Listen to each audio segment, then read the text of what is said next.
Three differences between Ahmadi Muslims and non-Ahmadi Muslims. Number 1. Khatm-e-Nubuwwat. Khatm-e-Nubuwwat is a belief that the Holy Prophet, peace and blessings of Allah be upon him, is Khatam al-Nabiyyin, the seal of all the prophets. This belief is common amongst all Muslims. The difference simply lies in its interpretation. Non-Ahmadis believe Khatam to mean the last, that prophethood has forever been sealed with the coming of the Holy Prophet, peace and blessings of Allah be upon him. We Ahmadi Muslims, however, believe that this term means that the Holy Prophet, peace and blessings of Allah be upon him, is the seal par excellence of prophethood, meaning that he is the greatest of all prophets in status, and that no new prophet can come without the authority of his teachings. There is no clearer explanation of this than the quotation of Hazrat Aisha, may Allah be pleased with her, where she said, "Say he is Khatam al-Nabiyyin, but do not say that there is no prophet after him." It really doesn't get much clearer than that. The second point on which we differ is the return of Jesus, peace be upon him.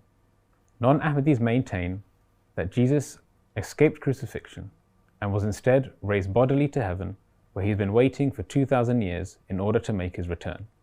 We Ahmadi Muslims believe that Jesus survived the crucifixion and travelled to Kashmir to fulfill his mission, where he died a natural death. The Holy Prophet ﷺ himself says, as reported in Sahih Muslim, that if Jesus and Moses were alive, they would have had no choice but to follow me. Simply put, the latter-day Messiah, as expected by all religions, cannot be the same Jesus who lived 2,000 years ago. So if prophethood hasn't ceased, and the same Jesus is not to return, then who is this Messiah?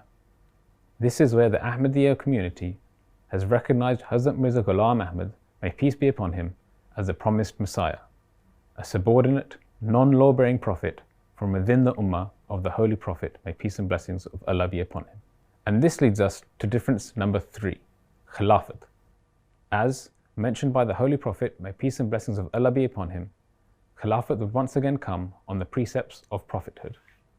In chapter 24 of the Holy Quran, it states, Allah has promised to those among you who believe and do good works that he will surely make them successors in the earth, as he made successors from among those who were before them.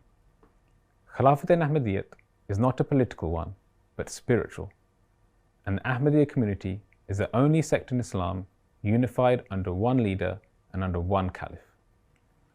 In reality, these three differences are not differences in belief, rather differences in understanding, and the Ahmadi Muslims always adopt the interpretation provided by the example of our beloved Prophet, may peace and blessings of Allah be upon him, and the glorious guidance of the Holy Quran.